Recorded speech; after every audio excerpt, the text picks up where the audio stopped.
About 1 week ago, I was playing basketball at the Panorama, and I went onto a bus. Um, I was sitting on this bus for Victoria, and I noticed some strange people, or strange men, looking at me from the few seats ahead of me.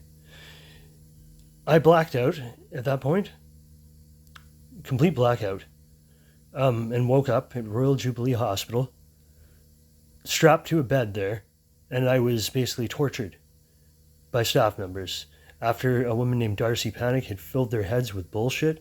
Darcy Panic and Chelsea Potts are the primary people still doing this activity, to my understanding. And they treated me like they were justified in doing this. And basically, I was tortured by them putting a catheter in my genitalia and inflating it, and they did this horrific thing to me that not for the first time in my life. I've had this done twice now, 2 times in my life, because of the same people. And these are really sick people involved in gay conversion therapy efforts, things like this. I hope I never see them again. But I woke up there, strapped to the bed. I was being Narcaned at the time. Apparently, I was given fentanyl by one of these people. I was told it was someone named Lee, Good Deeds Lee, who was one of the people who abducted me. And when I was finally got unstrapped at the bed in there after I was tortured for hours, I looked at my body and there was like weird things taped onto my body, and there's fucking really gross shit going on. I don't know what they did to me before they got me to the hospital. Apparently there was police involvement at some point. I don't have any record of any of this. I just fuck. It was sick. It was a very sick thing that happened. I was taken there another time against my will, like a month before, and I had a really good experience there. This one was so bad an experience, it basically left me in a position where, upon encountering this issue now, like I walked out of the hospital when they let me out eventually at it was like 5 in the morning or something, and walked to a bus stop.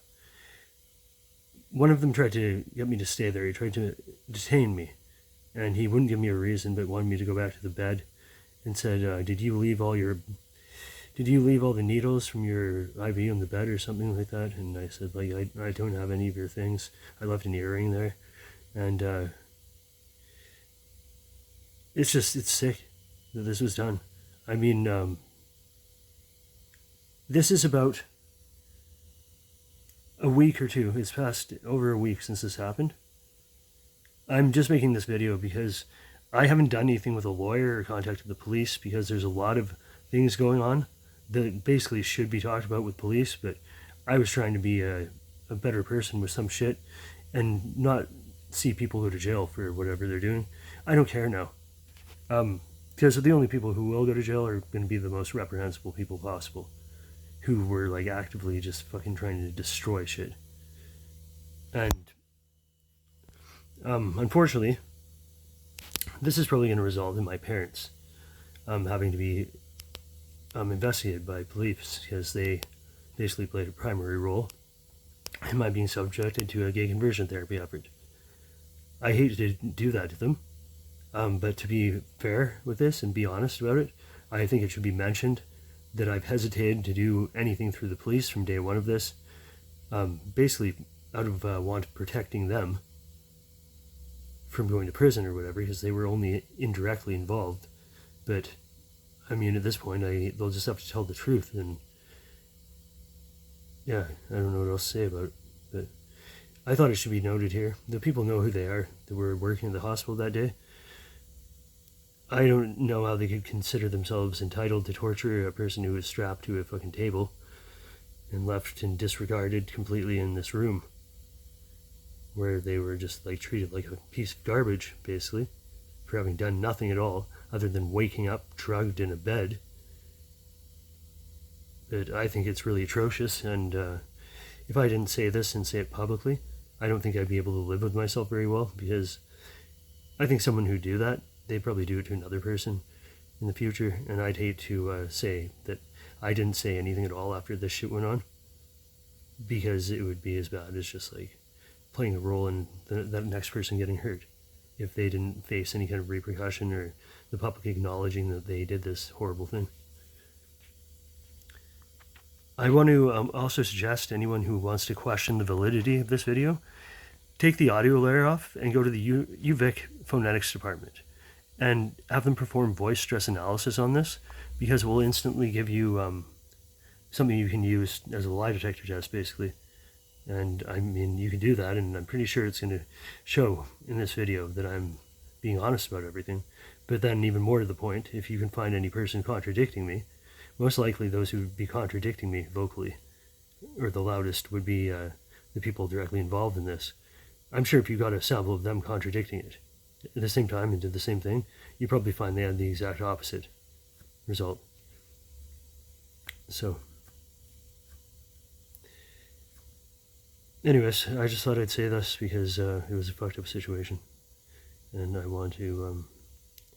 just wanted to oxygenize it, or oxidize it through public awareness of it. Just throw it in the open so it's exposed, and when everyone can look at it, then it's a different issue, and it's not some gross, abusive thing I lived through that remains a secret they can reference on their own and make use of. Because the person's responsible for slandering me to the effect that these hospital staff believed I was a person I wasn't, a person more on par with them, has come back into my life multiple times since then and tried to use those moments of traumatizing me in the hospital as the basis for causing me more emotional pain and duress in a really sickening way. And I think that's just sick shit. And so I'm going to have to ask Darcy Panic and Chelsea Potts to back off and not force anything on me, speech or communication, and I certainly don't want to be touched or even within 10 feet of either person I've mentioned. And I'd very much appreciate that being respected. I don't need any person coming within 10 feet of me, or 20 feet even. I don't have relationships with any person in my life as such that I would be hugging anyone upon seeing them. I don't have any kind of like intimate relationship with anyone like that. So in light of it, I don't see what pretense anyone would have for getting that close to me. They could touch me. And in light of what things they've done to harm me in the past, it's appropriate to say this, I believe. So I'm going to say very publicly, I wish that to be the case for every person who might approach me or interact with me. And if you don't comply with that, I'll probably fine you in accordance with the sole contract I have. And I don't think I'll give you much of a response either, because I don't respect people that go around touching other people after they've asked them to stop and do force themselves on them and everything. I mean, I've had a lot of really gross, violative things done to me in the past, and I'm not okay with it. Anyways, thank you.